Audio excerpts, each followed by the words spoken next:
desse texto, mas eu queria não deixar passar a oportunidade, porque eu sei que o Espírito de Deus já tem falado aqui hoje à noite, pelos testemunhos, pelos cânticos, pela ministração que Ele tem feito aqui.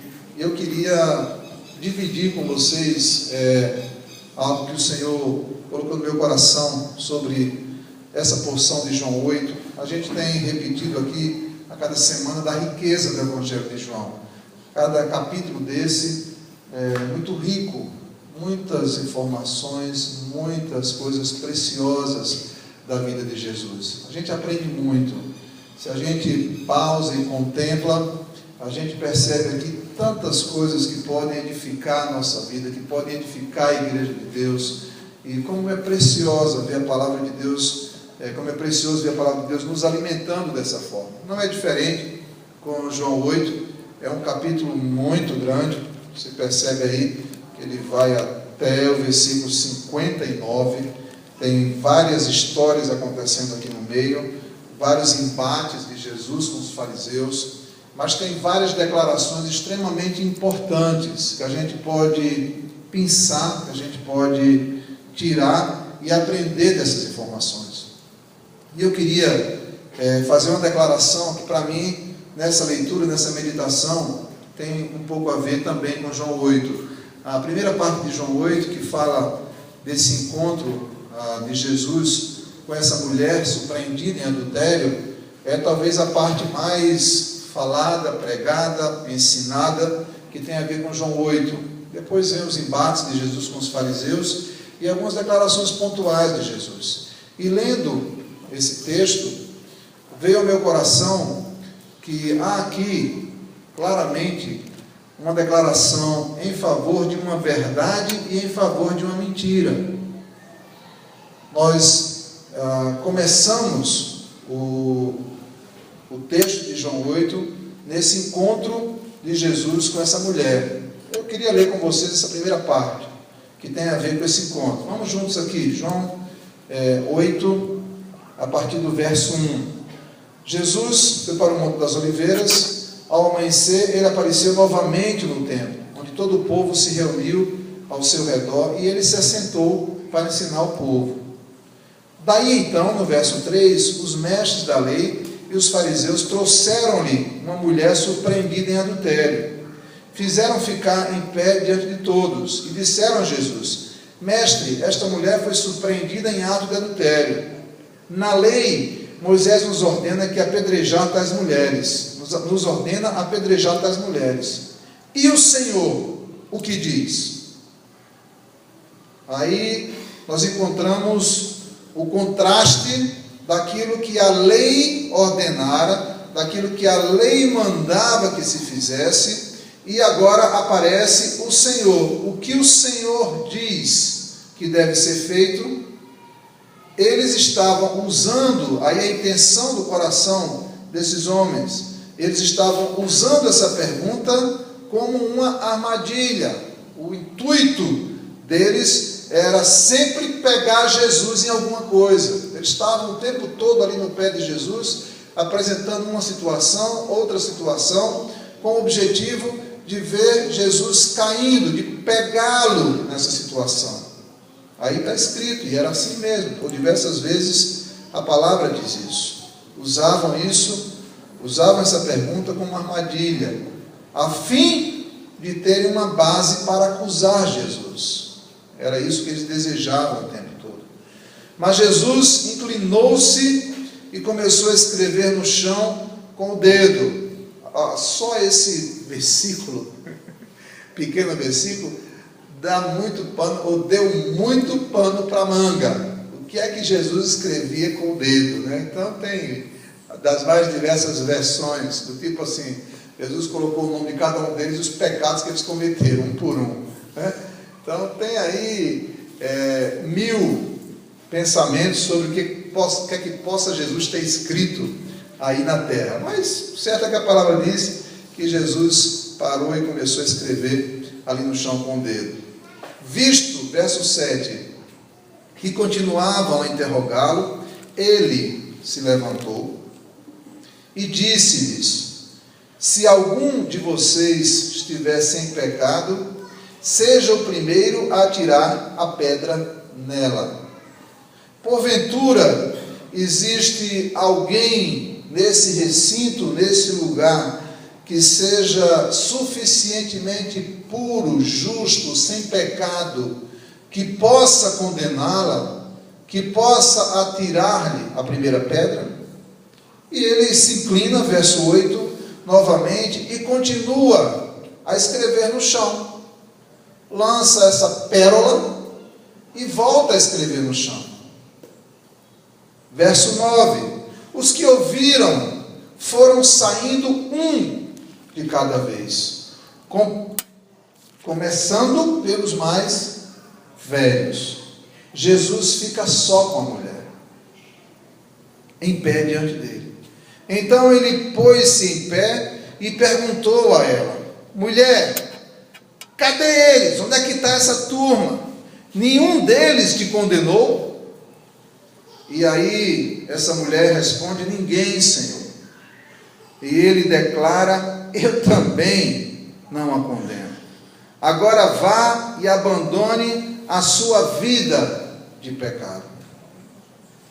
Aqui há uma declaração, aqui há uma verdade estabelecida nesse encontro dessa mulher.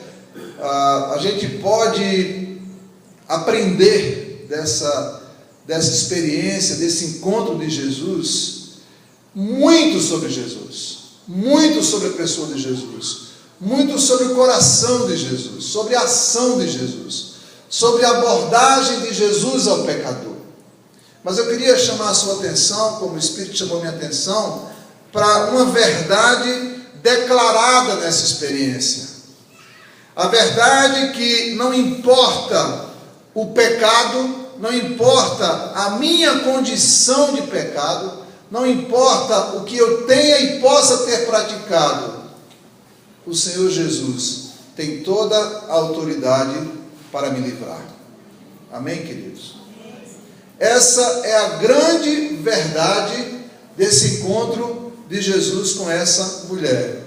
Poderíamos pausar sobre essa mulher como uma mulher pega em adultério, da expectativa que ela tinha de ser apedrejada segundo a lei, de olhar para aquele momento e entender que não tinha esperança, não tinha mais o que fazer.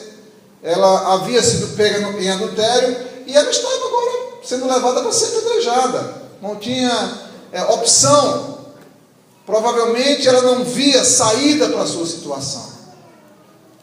Provavelmente ela não tinha esperança alguma de que isso mudaria, porque quem a pegou foram eles, e eles tinham muita clareza sobre isso, e eles sabiam exatamente o que fazer.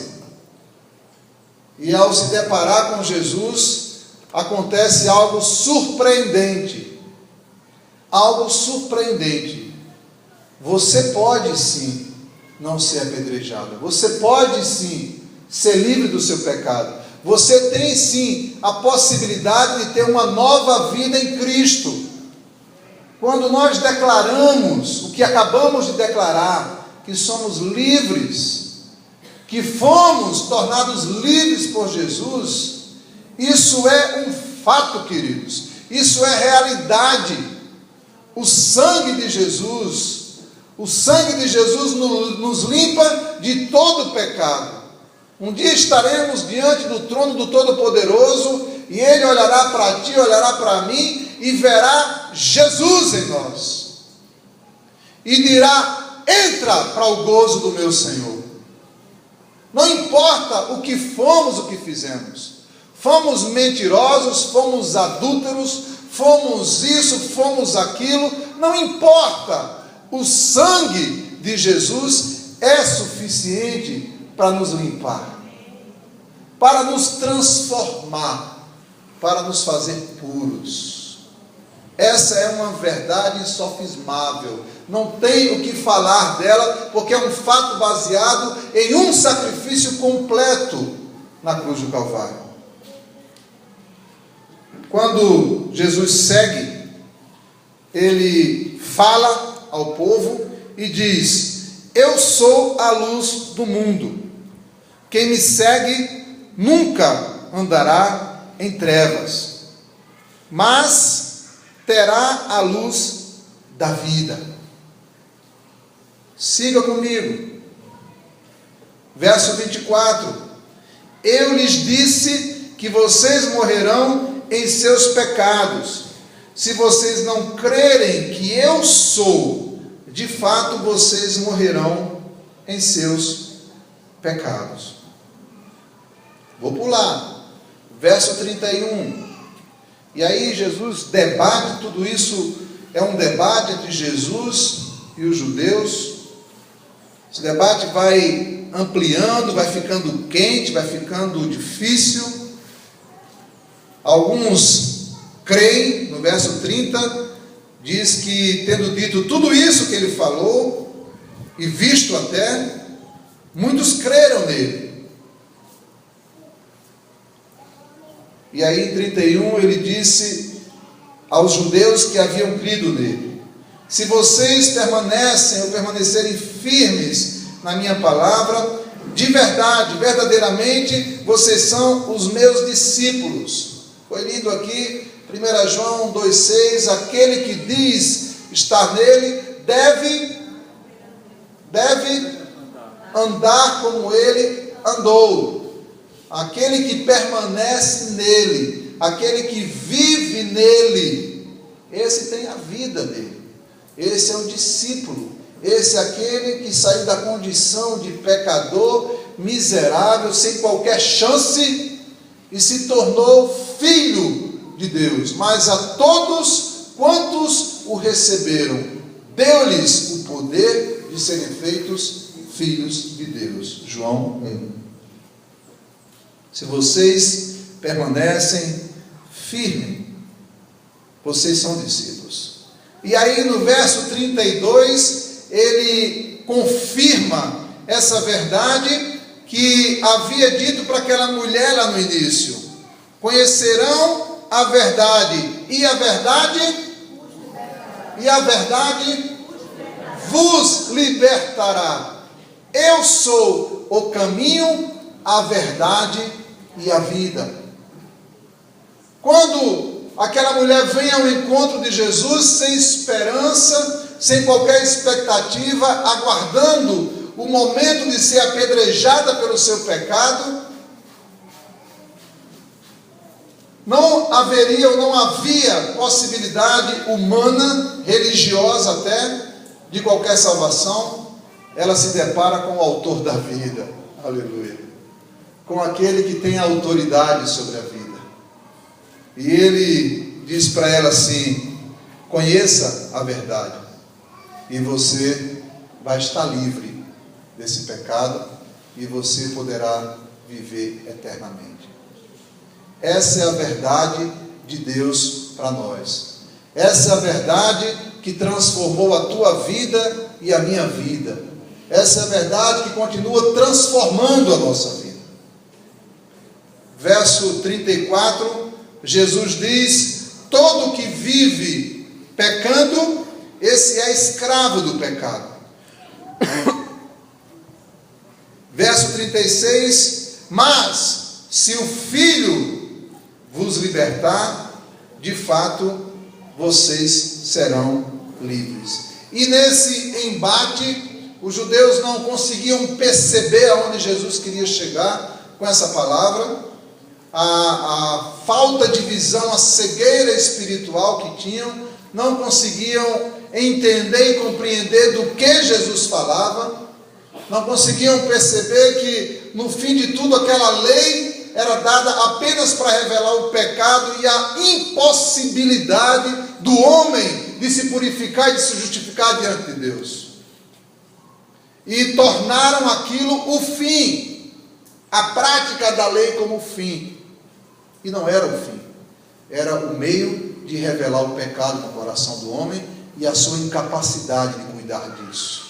Apontava para a cruz, apontava para Jesus, para o Salvador, para o Messias, que veio para libertar de verdade.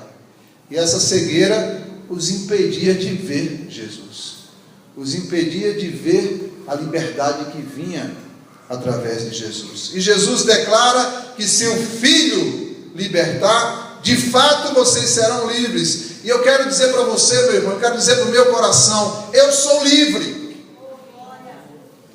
Eu preciso dizer para o meu coração que eu sou livre. Sabe por quê? Porque muitas vezes, quase que constantemente, o diabo, nosso adversário, ele lança setas para ti e para mim, que confundem a nossa mente e que nos fazem cair e pecar.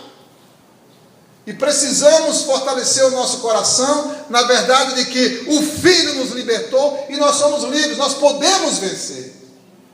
Não pode vir sobre nós qualquer tentação que nós não possamos resistir, porque o nosso Senhor passou primeiro e venceu, e disse: vocês podem vencer, porque vocês foram feitos livres através de mim. E essa liberdade, ela não pode ser apenas a liberdade do cântico, a liberdade do versículo que eu conheço de cor. Ela tem que ser uma liberdade da minha vida dia a dia, olhando para o meu coração e entendendo que eu posso vencer sim. Eu posso vencer a ira, eu posso vencer a inveja, eu posso vencer tudo aquilo que me assedia da parte do diabo, da parte do pecado, porque eu sou livre em Cristo, porque agora eu tenho uma liberdade de não mais andar nesse caminho. Era isso, era essa verdade que Jesus estava estabelecendo. Talvez no calor maior dessa discussão, no verso 44, aqui a temperatura devia estar muito quente, o debate aqui devia estar muito quente. Jesus diz assim: vocês pertencem ao pai de vocês. Eles batiam no peito e diziam que eram filhos de Abraão, que a autoridade que tinham era de Abraão, que eles eram escolhidos de Deus, que tudo aquilo não tinha valor. E Jesus, que conhece muito bem o coração, diz: vocês são filhos do diabo, porque vocês querem realizar o desejo dele, porque fazem a opção pelo desejo dele. Esse diabo, ele foi homicida desde o princípio, e jamais se apegou à verdade, porque nele não há verdade alguma. Quando ele mente, ele fala a sua própria língua, porque ele é mentiroso, ele é o pai da mentira. E aqui há um contraponto. Se Jesus é a verdade, o diabo é a mentira. Se Jesus é aquele que traz palavras de vida para você e para mim, o diabo traz palavras de morte para você e para mim, porque o seu alvo é matar, roubar e destruir. E ele vai tentar, e vai tentar, e vai tentar um pouco mais, e vai tentar até o fim, lançando suas setas, provocando-nos de uma maneira ou de outra, com as suas mentiras, tentando com todas as suas forças impedir o nosso crescimento, a nossa edificação em Cristo. Por isso que é uma luta constante e diária sem fim. Por isso que precisamos pegar 250 jovens, colocar acima do monte e dizer para eles: vocês estão em Cristo, vocês têm o poder de Deus, vocês conseguem vencer o mundo, o Senhor está com vocês, Ele é maior, não temam. Ele é a verdade, o que Ele disse é verdadeiro, não desistam disso. Por fim, vocês ganharão a coroa da glória, porque Ele é verdadeiro, nele não há falsidade alguma. Isso tem que encher o nosso coração e nos desafiar a viver dia a dia. Ele mata, Jesus dá vida. Ele rouba, Jesus restitui. Ele destrói, Jesus edifica. Não podemos falar da obra do diabo sem olhar para aquela cruz e vê-la cravada naquela cruz. E entender que Jesus mudou a nossa história. Que que nós não somos mais como aquela pecadora, prestes a ser apedrejada, sem qualquer esperança. Que Jesus apareceu, que Jesus se levantou e nos disse nos olhos: vá e não peques mais. Vá e deixa a tua vida de pecado. Vá e saia da morte e venha para a vida. Oh, Jesus. Foi assim contigo, foi assim comigo. Essa foi a mudança que veio da parte de Deus sobre nós. Essa é a verdade que nós cremos. Essa é a verdade que nós temos que viver todos os dias. A verdade que vem do trono de Deus. A verdade que nos liberta. Jesus é a verdade. É nele e dele que aprendemos. É aí que nós vamos viver a vida de Deus. Fora dele não há vida. Se permanecermos nele, nós teremos a vida. Como igreja de Deus, como discípulos do Senhor Jesus, nós temos que pôr o nosso coração nessas coisas. Nós temos que pôr os nossos corações na verdade de Deus. Isso é muito prático, viu, queridos? Isso é muito prático. Isso tem a ver com o nosso dia a dia.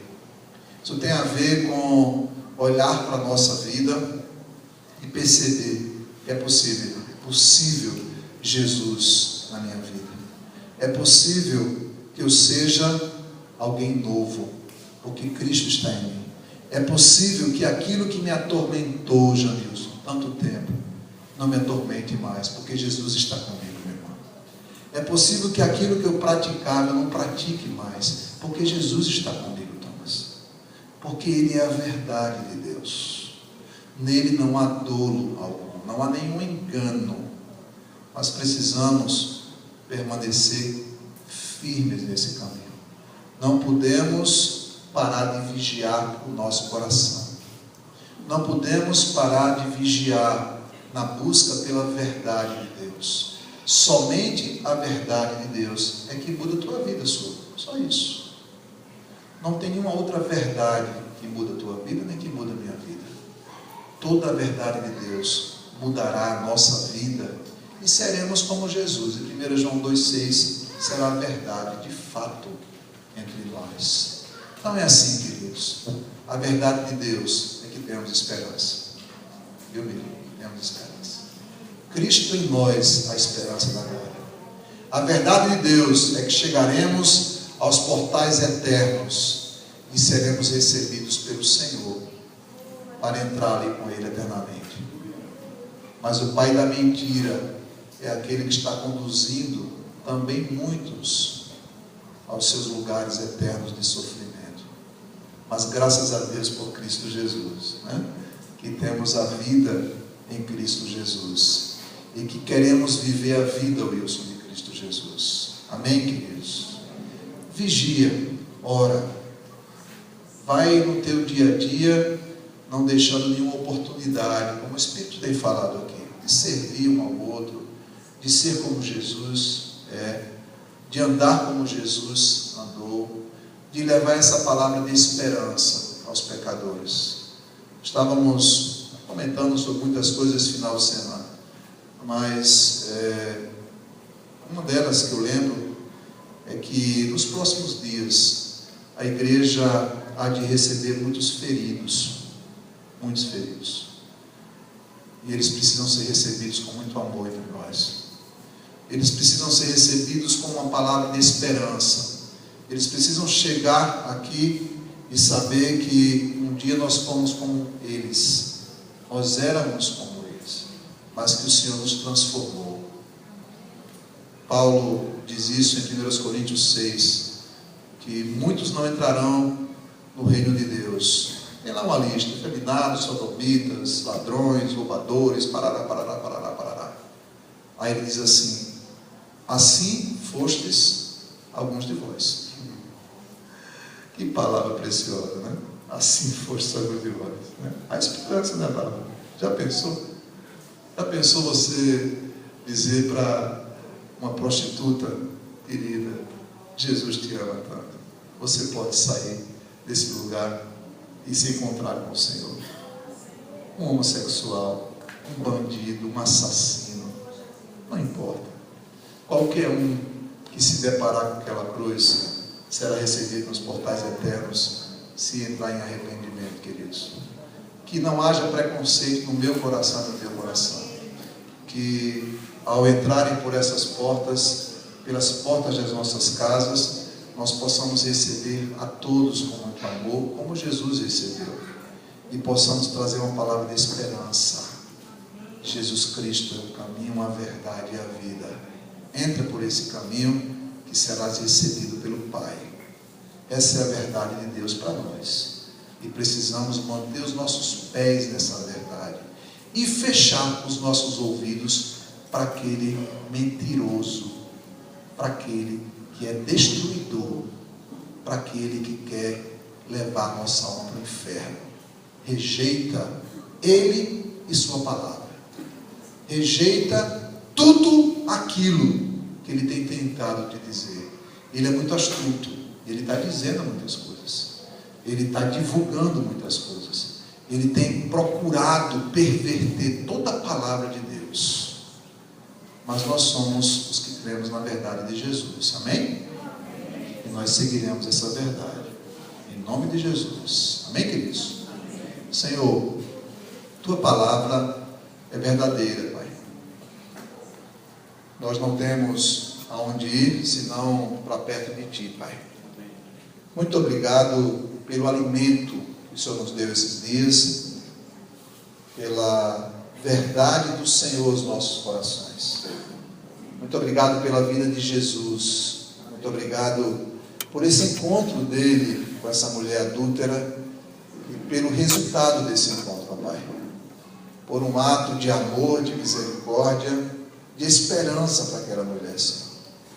E que hoje, quando lemos, nos atinge diretamente, porque todos nós, Senhor, sem exceção, estávamos naquele lugar daquela mulher, Senhor. Todos nós estávamos ali para ser apedrejados pelo nosso pecado, Senhor. Mas o Senhor apareceu, Pai. O Senhor apareceu e nos olhou nos olhos e nos deu a chance de receber vida, Senhor. Muito obrigado, Pai. Muito obrigado porque o Senhor nos amou assim.